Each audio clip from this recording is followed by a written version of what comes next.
everyone, Christina and I are here in the kitchen today. We're really excited to share a concept with you, especially if you're a person who needs something on the fly, like I know we do. We always need something on the go. So the concept that we're going to show you is actually an overnight oats as well as an overnight notes, which is a no-oat oatmeal concept. So it's really great for anyone, which is what we love about this. So Christina's gonna go ahead and show us what we're putting into our mason jars. And you don't even have to have a mason jar. If you wanna reheat this concept, you can actually just put it into like a Pyrex dish and something that you can then put your toppings on and pop it into the microwave or reheat on the stove. So what we have here first that we're gonna show you is actually the overnight oats. And with the overnight oats, we wanna start with our dry ingredients. So we're using a gluten-free oat, and this is gonna be a half of a cup. Yes, we also have our little funnel here to make sure it goes right into the mason jar. So half a cup of oats. We need liquid now. So the liquid that we're using today is this milked hazelnut, and more so just because I really wanted to try hazelnut milk. I know, it's so good. It's really good. So good. I highly recommend.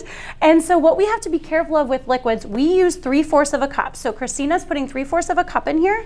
If you're using like a canned coconut milk, it may be thicker, so you may need more like 1 cup. But I will say with what we did, it makes more of a chunky oatmeal. So if you do want it more liquefied, add more liquid in there. And the last thing that we're adding that's actually gonna gel this up is chia seeds. So that's kind of our little secret ingredient here. You may be familiar with chia seed pudding, and so that's kind of along that same concept. We'll probably use that funnel, I think, over here. So with the chia seeds, it's 2 teaspoons. So we put 2 teaspoons of chia seeds in there, and then we're gonna add the lid. And this is my favorite part. You get to shake it up. And then you're done, and you pop it in your fridge overnight. I believe the minimum is probably like 4 hours, but these will last up to 5 days. Now, before we talk more about that and the other add-ins that you can use, we're actually gonna show you this other concept that doesn't have oats in it at all. So if you're not eating any grains at this time, this is a great concept. So we're actually gonna use flax meal, and there's 1/4 of a cup of flax meal going in here. If you're not familiar with flax meal, it's actually just ground up flax. So if you have flax seeds, you can grind those up. After the 1/4 of a cup of flax, we're gonna add that liquid again. We added the 3/4 cup, and I will say it made the perfect texture. So the 3/4 cup and the carton milk is great for that. We did add some cinnamon and vanilla, so feel free to add additions and then go ahead and shake it up, right? The best part. It's an arm workout. If you're having a bad day or you're really angry, this will do it. Shake it up. And you just, walk around. And the reason these are so great is because they're packed full of nutrition. Oh, yeah. So they're going to last you. But if you want to take it up a notch, once you pop them out of the fridge, so this is what they're going to look like here. So now we're transitioning. Christina has the oat version, and I have, if you can see, there we go. This is the flax version, and you can see, and I'll actually take a spoon and kind of show you. Look at that texture. So it's a really nice texture.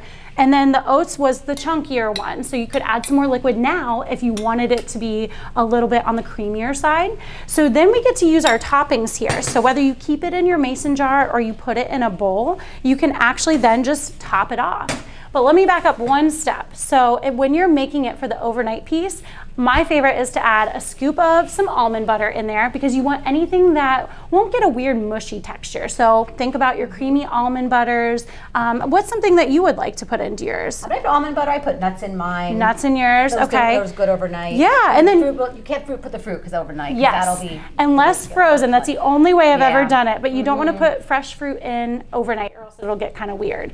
The other thing that you could add is protein powder. So we actually had a little sample, which I think, yeah, here it is. So I've been trying out this protein powder, and I actually just add a scoop of that and before I put it in the fridge, and it adds 20 grams of extra protein into my on-the-go snack.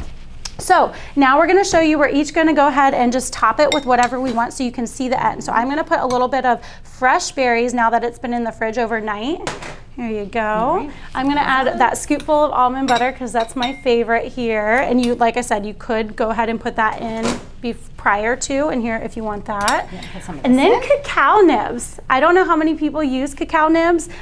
They're a great boost. It's a great booster and adds that little chocolate flavor if that's something that you enjoy. And kids would love this. So you can have it all laid out for kids. They can put whatever they want. Look how cute this is. This is like so much fun. It's like a cookie making contest, but an oatmeal and no cookie making contest. It's so much fun. So we're taking this on the fly concept, and it can then turn into, and we're just using whatever we have on hand. hand here. We're turning them into these beautiful bowls.